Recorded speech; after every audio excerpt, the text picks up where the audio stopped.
Pues los que nos quedamos aquí vamos a seguir hablando, ¿no?, acerca de la palabra de Dios. Siempre podemos compartir esta parte, pero si me ayudas a leer esta declaración que cada domingo tratamos de hacer para que nuestro cerebro se conecte con todo lo que hacemos y sepa, ¿no?, esta parte, que esté enfocado en ello. Dice: la Biblia es la palabra de Dios, que instruye, que transforma y consuela. Hoy abro mi mente para recibirla y mi corazón para obedecerla. Al salir de este lugar no seré la misma persona.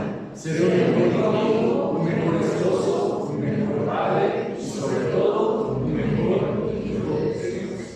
Entonces, bueno, esta declaración importante para nosotros. Y hemos venido hablando acerca del amor, ¿verdad? Al final, cuando vemos ahí en la carta de Pedro, esta cita que hemos estado tomando, habla de que lo más importante, al final, todo lo que estos aspectos que tenemos que ir sumando, todo va a sumar en la parte del amor. Y yo pensaba esta semana, ¿no? Al final, fíjate, si no existiera la Biblia, ¿no?, si no tuviéramos toda la Biblia y toda esta dinámica o esta instrucción que hay, esta guía que tenemos en la Biblia, si tuviéramos solo algunos versículos, ¿no?, estos versículos acerca de Jesús que nos dice: ama a Dios con todo tu corazón, con toda tu alma, con toda tu mente y con todas tus fuerzas, y ama a tu prójimo como a ti mismo, eso sería suficiente, ¿no? Con esos versículos serían suficientes para vivir nuestra vida y para saber qué es lo que tenemos que hacer, ¿no? Amar a Dios, amarme a mí y amar a los demás, ¿no? O sea, esa es la clave de la vida. Entonces hemos estado hablando acerca del amor, ¿no? Luis nos habló la semana pasada acerca del amor, de la importancia, ¿no?, que tiene. Y hace algunas semanas también, si recuerdan, vino Saint Perkins, vino a Estados Unidos y nos compartió también acerca del amor, ¿verdad? De esta parte del amor que sufre, ¿no? Es el amor que hace algo por los demás, que va más allá, ¿no? Entonces, otro aspecto, hablando acerca del amor, o algo que abarca, pues el amor es el perdón, ¿no? Y hoy se llama amor que perdona y transforma, ¿no? El amor nos lleva a esto, ¿no? Nos lleva a esta parte o a esta dinámica del perdón.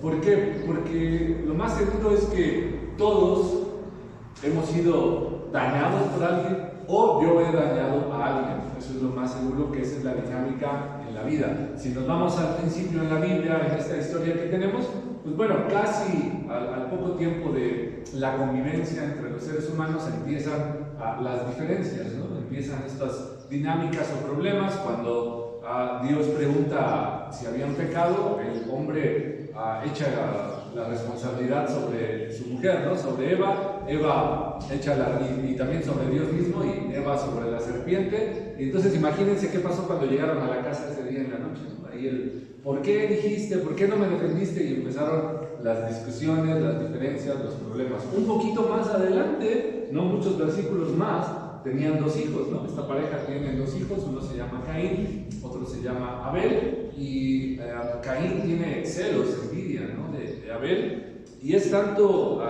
este sentir, ¿sí?, esta sensación, que básicamente acaba matando a su hermano. Entonces no hay esta parte, comenzamos a ver desde el principio esto que llamamos que son problemas, ¿no?, en las relaciones interpersonales que hay. Comenzamos a ver este tipo de problemas, este tipo de situaciones.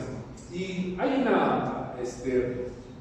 el amor involucra entonces, sí, todo lo que vimos la semana pasada, ¿verdad?, con Luis, toda esta parte de poder dar, de poder ser, ¿no?, toda esta parte, pero involucra también perdonar. Y tal vez ya lo hemos escuchado muchas veces, ¿no? Es algo que tal vez hemos hecho, ¿no? Tal vez ya hemos perdonado, pero el amor perdona, ¿no? Y eso es lo que queremos ver hoy, este día, esta mañana. Amor que perdona. Y dice una cita bíblica, ¿no?, en Colosenses capítulo 3, versículo 13, dice: sean comprensivos con las faltas de los demás y perdonen a todo el que los ofenda. Recuerden que el Señor los perdonó a ustedes, así que ustedes deben perdonar a otros. Y entonces, aquí el apóstol Pablo en un versículo está tratando algo que es profundo y que es importante, ¿no? Que es algo para poder reflexionar y no solo leer rápido, porque en realidad es algo que implica conciencia y que implica decisión y que implica voluntad, ¿no? La parte del perdón no es fácil, por eso seguramente él veía ciertas cosas, ¿no? Entre las personas, así como ha sido desde el principio y ahora también sigue siendo los problemas que hay. Dice: sean comprensivos con las faltas de los demás. ¿Te han ofendido alguna vez? ¿Te han lastimado alguna vez? Probablemente sí, ¿verdad? ¿Cómo ha sido tu reacción? ¿Cómo ha sido la dinámica de la relación después de que esto pasó? Pues dice: perdonen a todo el que los ofenda. Recuerden que el Señor los perdonó a ustedes. Entonces esa es como la clave, la contraparte de cuando a mí me ofende alguien. ¿Qué es lo que tengo que hacer? Y esa es la clave en realidad de este mensaje: voltear a ver lo que el Señor hizo conmigo, ¿no? Esa sería exactamente la clave, ¿no? O sea, yo no puedo ver a los demás de forma diferente de cómo Dios me trata a mí o de cómo Dios me ve a mí. Entonces, esa es la clave en esto. Entonces, sí, hablamos mucho del amor, ¿verdad? Pero cuando hablamos del amor y del perdón, como que es difícil, ¿no? Cuesta trabajo, no es algo fácil y no es algo sencillo. Lo leemos, ¿no? Sopórtense mutuamente y perdónense, lo leemos rápido y queremos hacerlo rápido. Quisiéramos, yo creo, perdonar a los que nos llegan a lastimar o ofender o algo, pero la realidad es que no es fácil. Yo creo que todos hemos experimentado el enojo contra alguien, el resentimiento, el remordimiento contra alguien. No es fácil. Entonces, nos gusta el amor o hablar del amor, pero no que nos obliguen a soltar esos rencores o esas situaciones o sensaciones que seguramente hemos sentido o hemos experimentado, ¿no? Nos gusta hablar del amor mientras no toquen nuestras heridas profundas, ¿no? Mientras no vaya a esos lugares que hemos guardado y que decimos que ya yo ya perdoné y que hemos olvidado seguramente, y que de repente cuando tenemos que buscar un poco acerca de esto, pues tal vez resulta que sigue ahí guardado esa situación, ese resentimiento o ese rencor. Y digo, básicamente es algo que Dios quiere que no vivamos con eso, ¿no? O sea, al final, falta de perdón es pecado, pues sí, ¿no? Es un pecado. Pero no esta clase de pecado, o no la visión del pecado de te vas a ir al infierno y todo esto, sino el sufrimiento, ¿no? O sea, Dios quiere que vivas bien, que estés tranquilo, que tu vida sea feliz y que sea cordial, y no que vivas enojado, no que vivas con ese resentimiento en ti. Entonces, a veces también creemos en un Dios que nos ama, ¿no? Que nos ama, pero que a la vez de que nos ama, nos va guardando nuestra cuenta, ¿no? Nos va anotando ahí: se equivocó hoy, ¿verdad? Un tachecito, ¿no? Ayer se equivocó también, otro tachecito.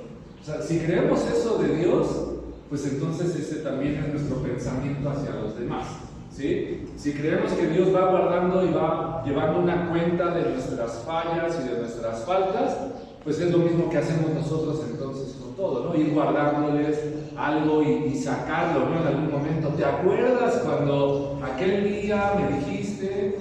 Si yo pienso eso de Dios, lo más probable es que yo actúe de la misma manera. Y algo que pasa, creo, es que, por lo menos yo así lo veo, es que a veces la enseñanza en general en las iglesias donde vamos, todo es que tú tienes que perdonar. O sea, tú estás obligado a perdonar, porque ahí dice la Biblia que tú tienes que perdonar, y entonces pues, tengo que perdonar. Pero es un proceso, ¿no? Y entonces lo vemos como una obligación, y a veces no puedo hacerlo, y a veces es más difícil, ¿no? No es tan sencillo decir, pues ya perdono y todo queda atrás. A veces no es tan sencillo, porque dependiendo la situación, cómo fue y cómo lo estoy viviendo.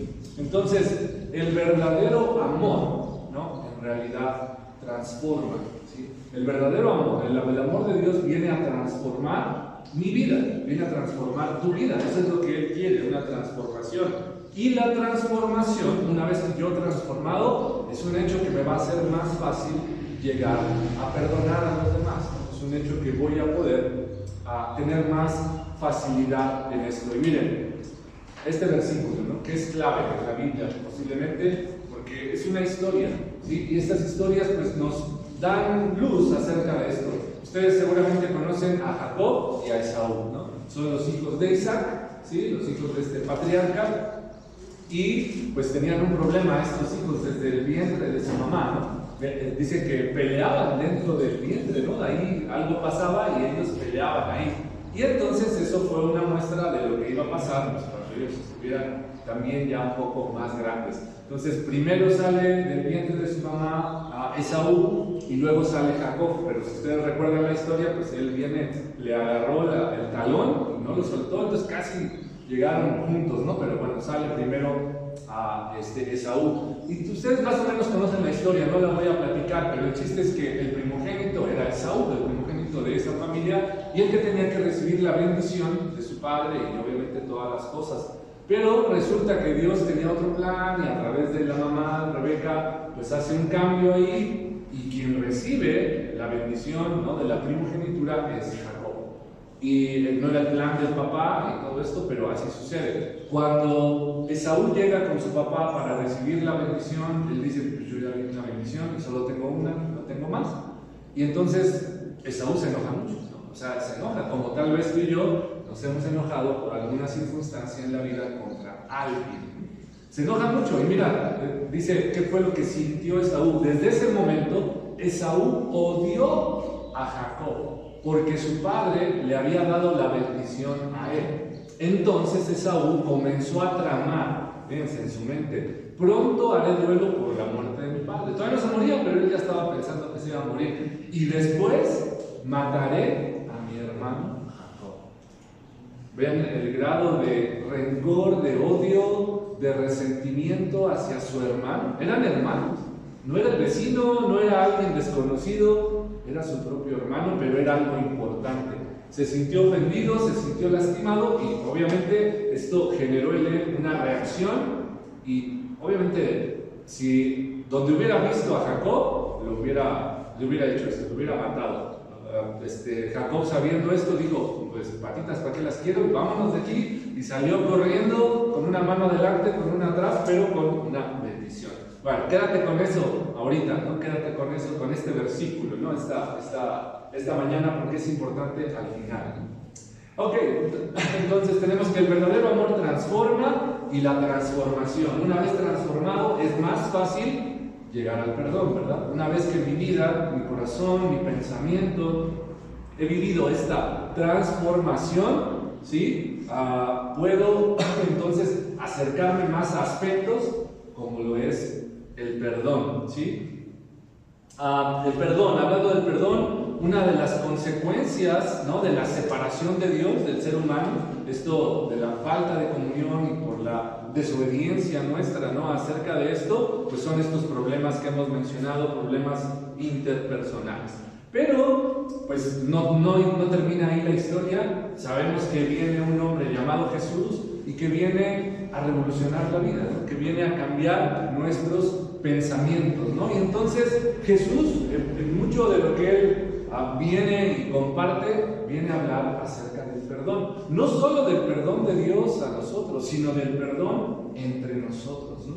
Entonces, parte de lo que hace Él es romper nuestros esquemas mentales y desarmar nuestras defensas, ¿no?, nuestras justificaciones para no perdonar o para decidir no perdonar a otros, ¿no? Si ustedes recuerdan, en la antigüedad, parte de lo que dice Jesús, ustedes oyeron que se dijo ojo por ojo, diente por diente, ¿no? ¿De dónde surge esto? ¿Saben ustedes esa parte? Bueno, pues en la antigüedad como tal no había una ley, no había algo que regulara las relaciones o las ofensas entre las personas, los pueblos y todo esto. Entonces, no sé, por ejemplo, alguien iba a la casa de alguien y se robaba una ovejita, ¿no? Ok, bueno, tú te robaste una ovejita, pues yo te voy a robar una vaca, ¿no? O sea, algo así. Tú mataste a uno de mis hijos, pues yo mato a toda tu familia. Entonces era como la venganza, era la ley de la venganza. No había control, no había algo que detuviera a las personas personas, a los seres humanos en cuanto a esto, no había nada de esto, ¿no? Y entonces, pues obviamente eso afectaba las relaciones, ¿no? Y hacía que la venganza de uno fuera cada vez más fuerte, ¿no? Del otro, porque el otro decía, yo maté a tu hijo, pero tú mataste a toda mi familia, ok, entonces ahora yo voy a matar a toda tu familia también, pero aparte te voy a robar más cosas. Y entonces cada vez las venganzas van siendo más y más y más grandes. Entonces de repente, pues entre los seres humanos de aquel momento se pusieron de acuerdo y dijeron, no, a ver, vamos a detener esto. Si a ti te sacaron un ojo, pues tu derecho es, ve y sácale también otro ojo a esa persona, ¿no? Si a ti te tiraron un diente, pues tú vas y le tiras un diente, ¿no? O sea, no vayas más allá. Y eso detuvo un poquito la venganza, la violencia, porque imaginen cómo era la vida en antaño. Hoy decimos, ¿verdad?, que somos más civilizados y todo esto, pero todavía por ahí a veces la agresión y cosas así, ¿verdad? Pero eso detuvo un poco, ¿no? Entonces dijeron, ok, yo te maté a un hijo, pues tu derecho es que me mates solo a uno de mis hijos, ¿no? Entonces, ojo por ojo, diente por diente, ¿no? O sea, era esa parte, ¿no? Luis, perdón, ¿sí está activado? Sí, no, perdón. Y eso detuvo, ¿no? Detuvo un poco la violencia, detuvo un poco la venganza o que sobrecreciera todo eso. Pero mira, luego viene Jesús, ¿no? Y dice, ustedes escucharon, ¿verdad? Esa historia, ojo por ojo, diente por diente, y era como un derecho. Pero yo os digo, ¿no? O sea, yo os digo algo diferente. Vamos a ver qué es lo que dice Jesús y cómo rompe estos esquemas, ¿no? Dice, han oído la ley que dice, ama a tu prójimo y odia a tu enemigo. Era un derecho, ¿no? O sea, tú puedes amar al que es tu cuate, al que es bueno contigo, al que se lleva bien. No, pero a tu enemigo ódialo, ¿no? A él ódialo. Pero ¿qué es lo que dice Jesús? Pero yo digo, ama a tus enemigos, ora por los que te persiguen, ¿sí? Rompe esquemas, rompe nuestros esquemas, rompe obviamente los esquemas de aquel tiempo, ¿no? O sea, ¿quiénes eran los enemigos de los judíos en aquel tiempo, en el tiempo de Jesús? Pues los romanos, los gentiles, ¿no? Los que los oprimían y decían, ¿amar a estos? No, o sea, pero imposible, ¿no? Dice, de esta manera estarás actuando como verdadero hijo de tu Padre que está en el cielo. Pues Él da luz de su sol tanto a los malos como a los buenos, y envía la lluvia sobre los justos y los injustos por igual, ¿no? Dice, si solo amas a quienes te aman, ¿qué recompensa hay por eso? Hasta los corruptos cobradores de impuestos hacen lo mismo, ¿no? Dice el versículo 47, dice, si eres amable solo con tus amigos, ¿en qué te diferencias de cualquier otro? Hasta los paganos hacen lo mismo, ¿no? O sea, ser amables con los que te aman, con los que te llevas bien. Pero tú debes ser perfecto, así como tu Padre en el cielo es perfecto. Y rompe entonces el esquema, ¿verdad? Porque en teoría, ¿qué es lo que nos decían nuestros papás cuando éramos niños, íbamos a la escuela, ¿no? En algunos casos, yo creo. Si alguien te pega, ¿tú qué? Tú pégale 2 veces, ¿no? O pégale más fuerte, ¿no? O sea, seguramente eso decían, o en algunos casos, si tú dejas que te peguen, yo te voy a pegar a ti, ¿no? O sea, cosas así. Y enseñamos a vengarnos, o sea, la venganza. Digo, obviamente no es bueno que le peguen a nuestros hijos, ¿no? Que nos peguen, o sea, obviamente esa parte no, pero reaccionar de la misma forma, pues nos hace igual que las otras.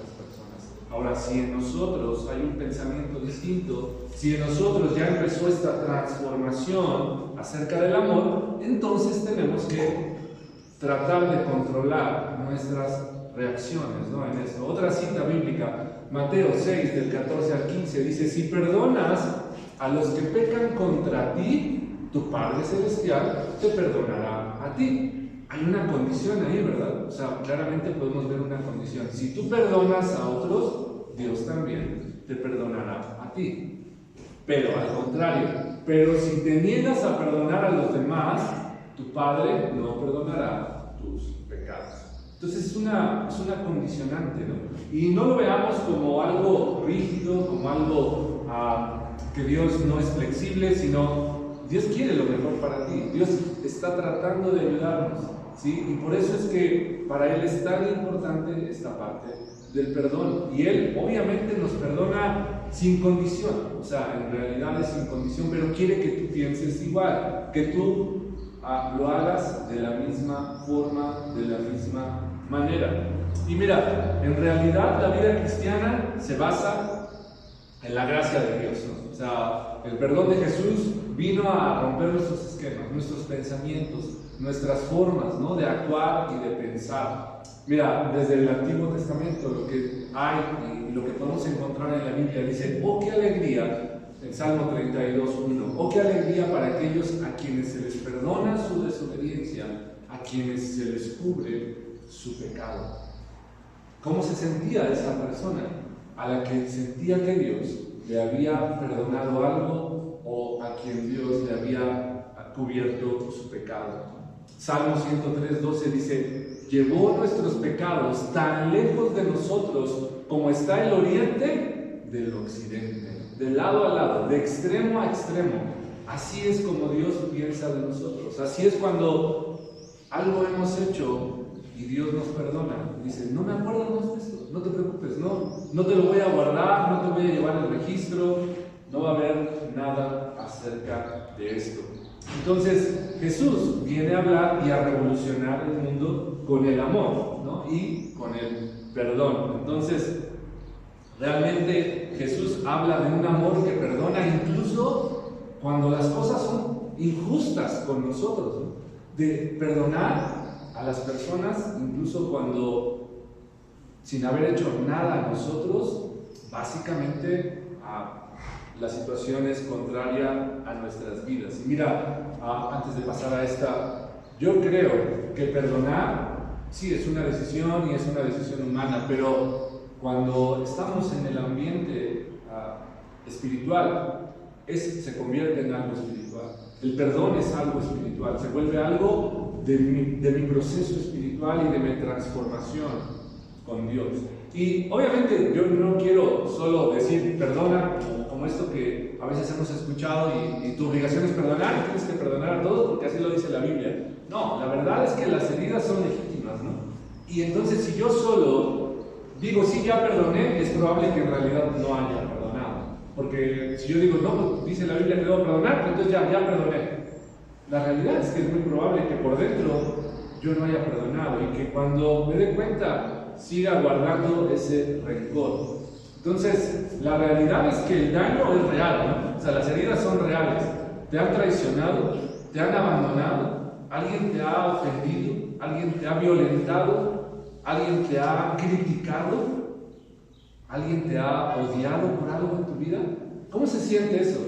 ¿Cómo se siente esa parte en la vida?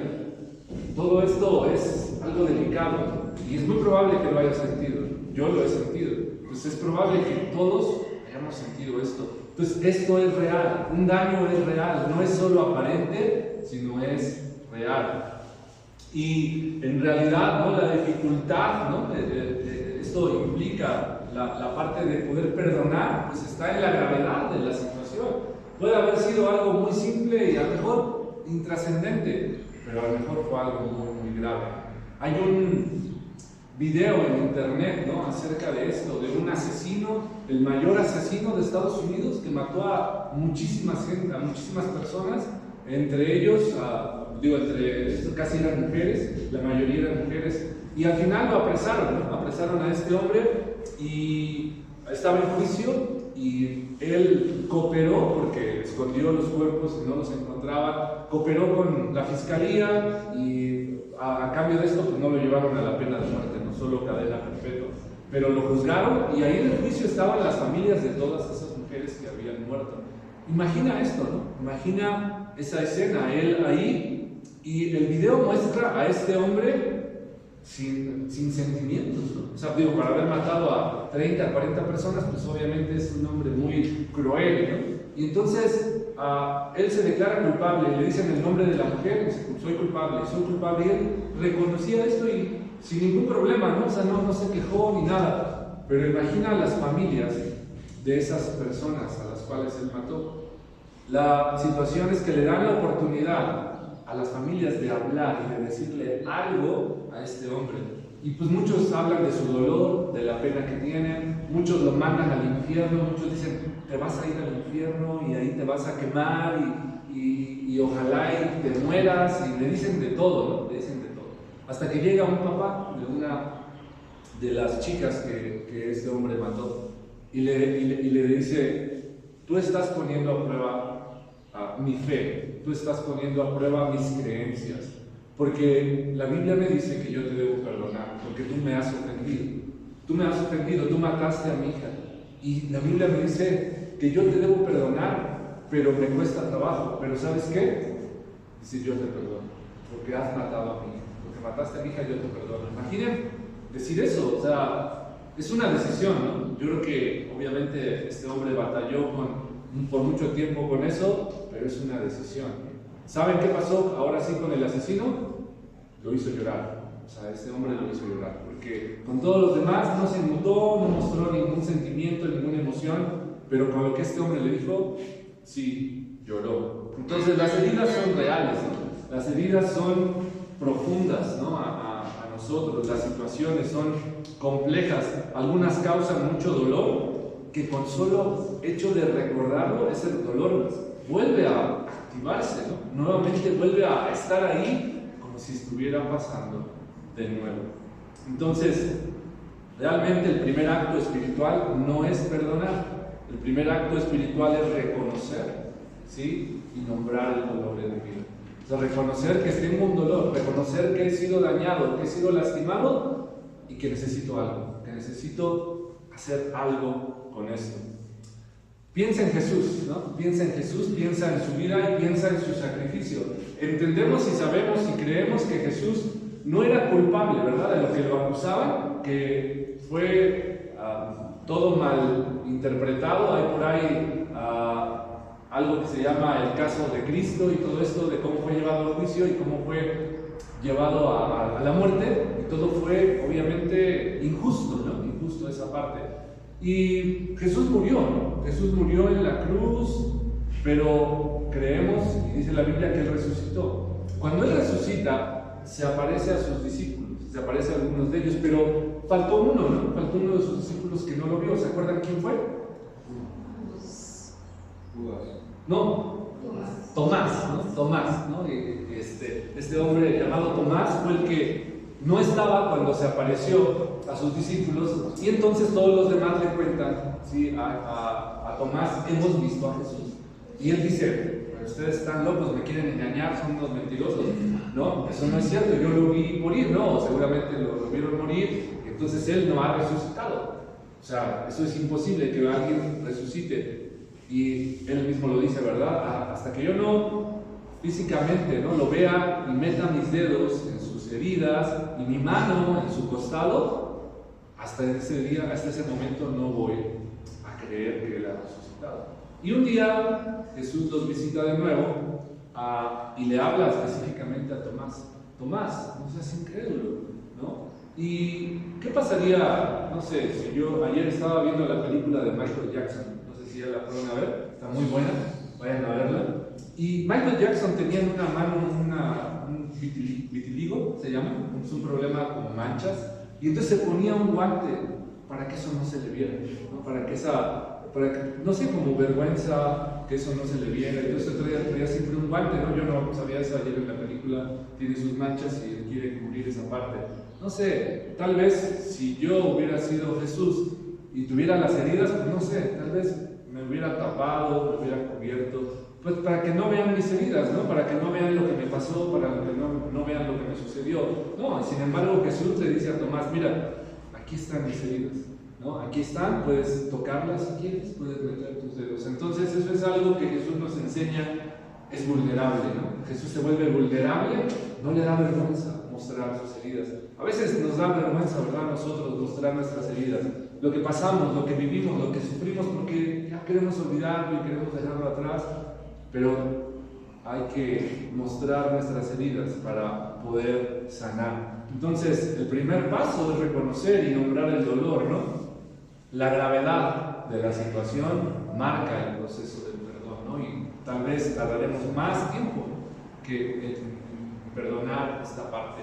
Entonces, reconocer el dolor antes de... No quieras perdonar algo que todavía no procesas, ¿no? Como dolor, porque dice la Biblia que yo debo perdonar. No, entonces la sanación comienza por reconocer y nombrar el dolor en nosotros. Pero la verdad también es que hemos de alguna manera domesticado el perdón. O sea, hemos hecho el perdón a nuestra medida. Y por ejemplo, tal vez te suenan esas frases, ¿no? Te perdono si reconoces tu error, ¿no? Entonces sí, estoy condicionando esa parte, ¿verdad? Te perdono, pero solo si reconoces lo que me hiciste. Te perdono si cambias lo que yo quiero que cambies, ¿no? Te perdono, pero no olvido, ¿no? Son algunas de las frases, ¿no? Entonces, estas condiciones en realidad bloquean la liberación del dolor que hay en mí, ¿no? Entonces, el perdón verdadero es incondicional. No puedo poner condición. O sea, yo debo de perdonar. O sea, si mi decisión, si mi transformación me está llevando ahí, yo debo perdonar. O sea, debo de perdonar sin poner alguna condición. Y mira, vamos a hablar acerca del perdón de Jesús. Nuevamente retomemos a Jesús en su proceso de muerte, traicionado, golpeado, burlado, abandonado, ¿sí? Todo burlado, ahí estando en esa cruz, ¿sí? Estando en ese lugar, sufriendo, ¿sí? Derramando su vida, su sangre, todo. ¿Y qué es lo que dice Jesús? Dice, Padre, perdónalos porque no saben lo que hacen. Y los soldados, dice, sortearon su ropa tirando los dados. ¿Alguien le pidió perdón a Jesús cuando él estaba allí en la cruz? Ustedes leen que alguien le dice, Jesús, perdónanos por esto que te estamos haciendo, o perdona a ellos que te están lastimando. Yo no, pero perdona, ¿no? Esta parte. ¿Alguien se arrepintió de lo que le estaban haciendo a Jesús? No, pues creo que la turba gritaba, crucifícalo, ¿no? Crucifícalo, y pudo salvar a otros, pues que se salve a sí mismo, que baje de la cruz para que entonces sí creamos en él, ¿no? Es lo que la gente le gritaba. Y Jesús, aún sin tener una petición de perdón, dice a su Padre, Padre, perdónalos porque no saben lo que hacen. Nadie se arrepintió, nadie pidió perdón, nadie prometió cambiar, y sin embargo Jesús ofrece ese perdón. Sin siquiera cuando alguien lo ha pedido, Él ya lo ha ofrecido. No hay un primero atiéndete y luego te perdono. No hay esta parte, no hay una condición, no hay un examen, no hay nada de esto, ¿no? Entonces, el perdón de Dios no es una respuesta en realidad al arrepentimiento, si te das cuenta, ¿no? Más bien es lo que lo hace posible, ¿sí? Es lo que lo hace posible en realidad. Entonces, Jesús, Dios, no espera que la humanidad esté bien y ahora sí seamos buenos y nos portemos bien. No espera eso. Él ama a pesar de que nos estamos matando unos a otros. Aún con todo eso, nos perdona y nos ama. Y ¿sabes? Eso no es debilidad, ¿no? Eso no es debilidad, eso es una forma de amor que en realidad el mundo no conoce y no entiende. Porque solo Dios puede amar de esa manera. Pero Él quiere que aprendamos de esa manera, que podamos adquirir esa misma forma de amar sin tener que esperar que alguien haga algo por nosotros. Entonces el amor transforma. El amor perdona, pero el amor transforma, ¿no?, nuestras vidas. Y para cerrar este día, tenemos que vivir el perdón, tenemos que vivir esa parte del perdón. No sé qué tan fuerte han sido las ofensas contra ti, no sé qué tanto te han hecho, pero tienes que vivir el perdón. Y lo que vimos al principio, ¿no?, la única manera de poder perdonar a otros, como lo vimos en Colosenses 3:13, es observar, dice Pablo, cuando te cuesta trabajo perdonar, bueno, pues observa y date cuenta cómo Dios te ha perdonado. Entonces, una decisión espiritual que libera es: medita, contempla el perdón que tú has recibido, decide pasar la página, ¿no?, decide ir a otra cosa y cerrar ese capítulo, ¿no? Libera, ¿sí?, obviamente al ofensor, aunque no te pida perdón. ¿sí? Aunque esa persona no te pida perdón, libéralo de esa parte.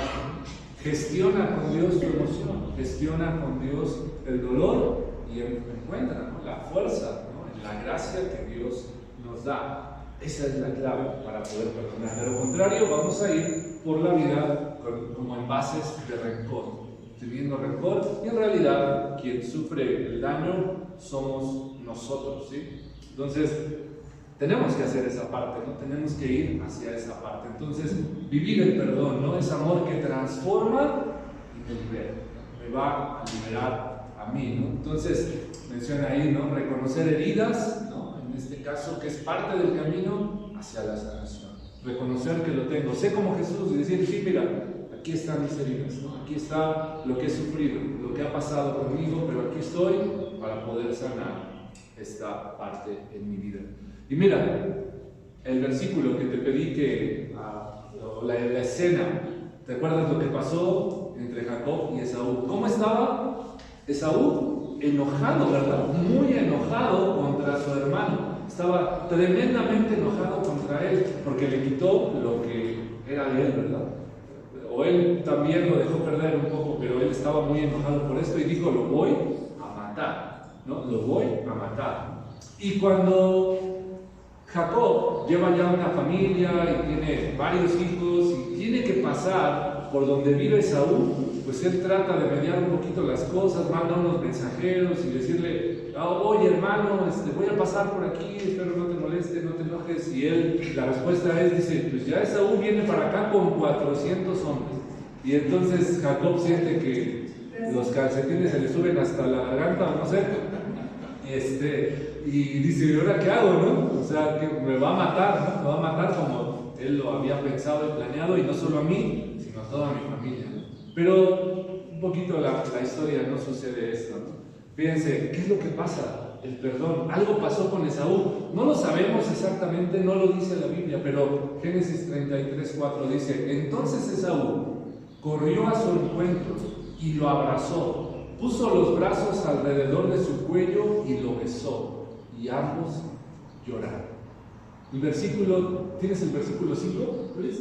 Ahí, porque dice una frase, ¿no? No la veo yo, ahorita me acordé, pero dice una frase, ¿no? Dice, no, hay una donde dice, ver tu rostro es como ver el rostro de Dios. No sé si es lo que sigue, o era antes, creo que el tercer antes el 3, no recuerdo. A ver si lo tienes ahí. Pero bueno, eso es lo que dice. Entonces, fíjense cómo una historia, ¿no?, que empezó mal, que, eran hermanos y todo esto que pasaron y que vivieron y que quedaron enemistados y separados, realmente algo pasó. Dios generó algo en ellos, ¿sí? Y sanó sus corazones y pudieron ahora, de alguna manera, reencontrarse, abrazarse, llorar y perdonarse. Dice, no, insistió Jacob, si he logrado tu favor, te ruego que aceptes este regalo de mi parte. Jacob le dio un regalo a su hermano, ¿no?, para un poquito que no estuviera tan enojado, ¿no? Dice, qué alivio es ver tu amigable sonrisa. Dice, es como ver el rostro de Dios. ¿Has sentido esto? ¿Has sentido esa parte en tu vida? ¿Has sentido algo cuando te reencuentras con alguien, cuando te reconcilias con alguien y que esa parte te hace sentir muy tranquilo, ¿no? El poder estar en paz y decir, es como si Dios estuviera conmigo, como si pudiera ver el rostro de Dios en esta parte. ¿Qué te parece si oramos por el perdón? Porque o tal vez que mismo estamos viviendo algo, o tal vez lo vamos a vivir en algún momento de nuestra vida, pero oremos para que Dios nos dé gracia con esta parte del perdón. Señor Dios, aquí estamos este día, esta mañana, en este tiempo, delante de ti, reconociendo lo que somos, no queriendo ocultar, no queriendo esconder heridas, situaciones, rencores en nosotros. Somos humanos, somos débiles, somos expuestos, Señor. Lamentablemente, la desobediencia del ser humano nos ha llevado a los problemas, a las diferencias, a las circunstancias difíciles, y nosotros hemos sido parte de esto también. Pero hoy, Señor, estamos en un proceso donde conocemos acerca del amor, donde podemos aprender que el amor es lo más importante, donde podemos retomar un camino para nuestras vidas, donde podemos reencontrar esta parte para nosotros. Y estamos agradecidos primero, Señor, de que nos hayas llamado, de que nos hayas encontrado, de que hayas tenido gracia y misericordia de nosotros y que ahora nuestro camino vaya por una senda diferente tal vez que la de antes. Pero nos encontramos en ese proceso, Señor, que tenemos que perdonar, que tenemos que considerar a otros, que aun cuando los demás nos hayan dado cuenta de lo que nos hicieron, o no nos estén pidiendo perdón, o tal vez sí lo están haciendo, nosotros podemos perdonar, nosotros podemos dirigir nuestra vida hacia ese camino, hacia esa puerta del perdón. Señor, si alguien aquí está viviendo con ese proceso, te pido que por favor nos ayudes. Te pido que por favor estés con nosotros. No es fácil porque ha sido doloroso, porque ha causado enojo, porque ha sido un proceso de no poder olvidar, de no poder soltar, Señor, en nosotros. Pero no queremos vivir con eso, no queremos seguir adelante con una vida así. Queremos soltar, queremos perdonar, queremos abrazar, Señor, y queremos estar tranquilos y en paz contigo y con todas las demás personas. Quédate con nosotros en este día, en esta mañana, en este tiempo, Señor, para que nuestra vida pueda estar en paz con el perdón hacia los demás. Te damos las gracias y nuestra oración y nuestra petición es dirigida a ti, en nombre de tu Hijo Cristo Jesús, nuestro Señor. Amén. Gracias, queridos.